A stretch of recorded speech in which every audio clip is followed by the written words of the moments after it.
Les Eldar sont trop forts. Pas content. Les Eldar sont nerfés. Pas content. Les Custodes sont trop forts. Pas content. Les Custodes sont nerfés. Pas content. Le jeu est pas assez équilibré. Pas content. De toute façon, Games Workshop, c'est nul. Pas content. On va... Pas content. Bref, je crois que c'est Platon qui disait un truc du genre « Qui n'est pas râleur n'est pas français ». Salut les roommates, mon blast, c'est Félix, vous êtes dans la Wargame Room et aujourd'hui on fait le point sur ce qui a changé par rapport aux armées de Warhammer 40 000 depuis la sortie de la Data Slate. On va parler tout d'abord des Custodes qui, en plus d'avoir pris un sacré nerf en termes de coups en points, vont avoir des petits changements en termes d'unités. Par exemple, les Custodian Guard ne peuvent plus être joués par 10 au maximum, mais bien par 5. Les veilleurs custodiens sont eux aussi ramenés à une escouade de 5 grand maximum, et idem pour ce qui est des motos, on ne peut les jouer désormais plus que par 3 au maximum au sein d'une même unité. De plus, leur stratagème Sentinelle inamovible est passé de stratagème de tactique de bataille à celui de fait épique. Ce que ça change, eh bien, on ne peut plus désormais utiliser 2 fois ce stratagème grâce à une capacité spéciale, ou encore en diminuer le coût en PC, ou encore en augmenter le coût en PC avec un Vect par exemple, puisque désormais, grâce à cette dernière data slate, seuls les stratagèmes de tactique de bataille peuvent être impactés par ces changements. On passe ensuite à l'Adeptus Mechanicus qui va voir les sauvegardes de certaines de ses unités changer puisque les Rangers Skitari ainsi que les Vanguard vont passer en sauvegarde normale à 4+, et en sauvegarde invulnérable à 5+. Petit mais gros changement puisque, en plus de ça, 90% des unités de cette armée ont très nettement baissé en points, ce qui rend l'armée peut-être déjà beaucoup plus sortable, puisque maintenant on peut mettre beaucoup plus de pitous sur la table. À voir si ça va la classer parmi les meilleurs codex ou simplement les faire grimper d'un rang, ça on le verra après les tests de tous les joueurs AdMech. N'hésitez pas d'ailleurs à me dire en commentaire ce que la Data Slate a apporté ou a enlevé à vos armées, et qu'est-ce que vous aimez et qu'est-ce que vous n'aimez pas dans ces changements. Games Workshop n'avait pas encore assez tapé sur la tête des Eldar, puisque désormais les unités les plus fortes ont elles encore aussi augmenté en coût en points. On a déjà subi plusieurs nerfs au niveau des règles pour que les marcheurs et autres joyeusetés du codex Aeldari ne soient plus aussi impactants qu'au début de la version. Mais c'est pas fini puisque l'éditeur s'en prend désormais au stratagème Fantasme qui nous permettait de se déplacer à la fin de la phase de mouvement adverse. On avait tendance avant à pouvoir éventuellement claquer ce stratagème sur notre marcheur Aeldari national. C'est terminé puisque désormais ce stratagème ne peut être utilisé que sur de l'infanterie. Donc là, c'est réglé, emballé, c'est pesé. Entre ça et le nerf encore des coups en points du marcheur Eldar, bientôt il sera à 2000 points. Clairement, on n'en verra plus, on a compris, Games Workshop veut plus qu'on le joue. Voilà, si t'en as acheté 3, eh ben fallait pas. La Death Guard fait partie très certainement des armées les plus retravaillées et les plus mises en avant grâce à cette data slate. Non seulement les unités ont excessivement baissé en termes de coûts en points, mais en plus de ça, désormais, répandre la maladie a une règle en plus de la première. En plus donc de répandre la maladie de manière normale, comme la règle de détachement, d'armée l'exige dans l'index, on va pouvoir rajouter encore une règle. Et donc, à l'étape de déclaration de notre formation, on va pouvoir choisir parmi une des 3 maladies proposées. La première nous permettra donc, à portée de contagion, de faire baisser la capacité de combat et la capacité de tir des unités ennemies. La deuxième maladie, quant à elle, nous permettra de baisser la sauvegarde d'armure des unités ennemies, elle aussi à portée de contagion. Et pour terminer, si on sélectionne la troisième maladie, celle-ci nous permettra de faire baisser la valeur de commandement des unités ennemies à portée de contagion, ou encore leur valeur en objectif contrôle, ce qui est particulièrement stratégique. Donc grosse remise en question de l'éditeur par rapport à cette armée. Je pense que c'est plutôt une bonne chose parce qu'elle était vraiment au fond du trou. Maintenant, reste à voir si ça va vraiment lui permettre de s'élever dans le classement suffisamment, ou est-ce que ça va complètement game-breaker le jeu. À voir, encore une fois, à tester sur la table. En ce qui concerne la Death Watch, eh bien tous les stratagèmes qui s'appliquaient aux munitions spéciales, donc les Dragonfire, les Hellfire ou encore les Kraken, ne sont applicables désormais que sur les Armabolt, et Games Workshop a publié la liste officielle des Armabolt qui font partie de l'arsenal Deathwatch. C'est terminé, on met plus ça sur les multifuseurs, sur les canons laser, etc. Et pour continuer dans les nerfs, on va parler du Cult Genestealer qui se prend un méga gros coup derrière la tête, puisque hormis certaines augmentations de coûts en points par-ci par-là qui sont pas non plus injustifiées, les aberrants ont pris, je crois, 30 points par 5 et quelque chose comme 60 points par pack de 10, donc ça fait quand même très très mal. Mais surtout, ce qui s'est passé, c'est que la règle de base du Cult Genestealer a drastiquement changé. Avant, les unités dites de ligne revenaient automatiquement. Il fallait juste simplement bien placer son pion pour pouvoir les faire revenir. Maintenant, quoi qu'il arrive, il faudra jeter un dé. En plus de ça, on va avoir un sacré bon jet de dés à faire pour pouvoir les faire revenir, sauf si on se trouve au tour 1 ou au tour 2. Savoir que quand on joue Cult Genestealer, généralement au tour 1, on fait pas grand chose, et qu'au tour 2, on commence à peine à rentrer dans la tronche de notre adversaire.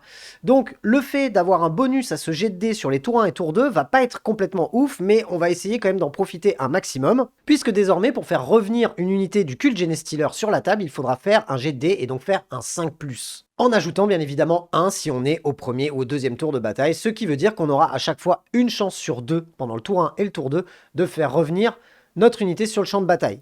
Et si on le fait à partir du tour 3, eh bien ça sera malheureusement une chance sur 3. Et donc ça va être nettement moins impactant, sachant qu'en plus de ça, toutes les unités fortes de l'index ont clairement été augmentées en points, surtout les aberrants. Le nerf au niveau du Cult Genestealer était, je pense, nécessaire, ne serait-ce que pour la frustration de l'adversaire, puisqu'on avait tendance à jouer avec quasi 3000 points d'armée en Cult Genestealer avec tout ce qu'il y avait de repop, alors que l'adversaire en face jouait avec 2000 points d'armée. Maintenant, il me semble, et je pense, que l'armée Cult Genestealer se jouera très très mal sans cette règle, parce qu'elle manque cruellement d'endurance et de résilience, sachant qu'en plus, l'unité la plus résiliente de l'index a ultra été nerfée en termes de points. Il va falloir, je pense, totalement revoir notre façon de jouer le Cult Genestealer. Et avant d'aller plus loin, je vous invite, si vous aimez le contenu que je vous propose, à vous abonner à la chaîne, à mettre le pouce bleu, à me donner votre avis dans les commentaires, à me suivre sur les réseaux de la chaîne. Je suis en live tous les lundis soirs à partir de 20h30 sur Twitch, et si vous voulez aider le studio dans son développement, n'hésitez pas à aller faire un tour sur les plateformes de financement participatif qui sont Tipeee et Tipeee Stream, à commander vos figurines via MyUbiPlace ou encore à commander votre matos sur Amazon. Tous les liens sont dans la description.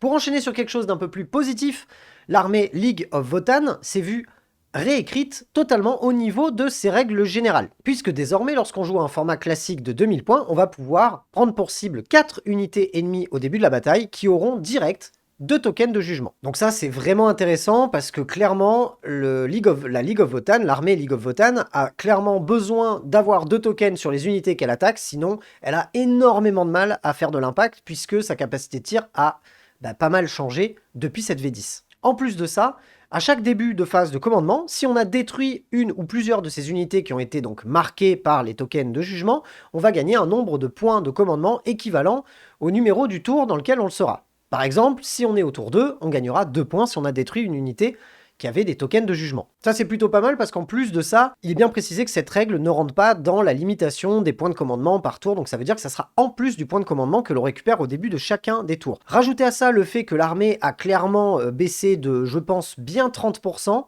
puisque ma liste d'armée actuelle fait à peine 2000 points, alors qu'en fin de V10, en fin de V9, elle faisait quasi 3000 points.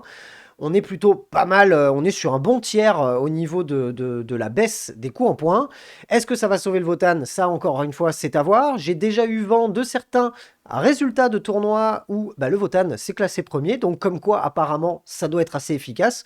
Ou alors un petit génie a surgi de nulle part, mais en tout cas, Games Workshop fait le taf, fait l'effort, et j'ai bien hâte, du coup, de jouer la League of Votann. Et si vous adoriez jouer jusque-là des Desolation Squad, et que vous en aviez acheté 12 boîtes lors de la boîte spéciale Space Marines, sortez les mouchoirs, puisque après le nerf, le double nerf, le triple nerf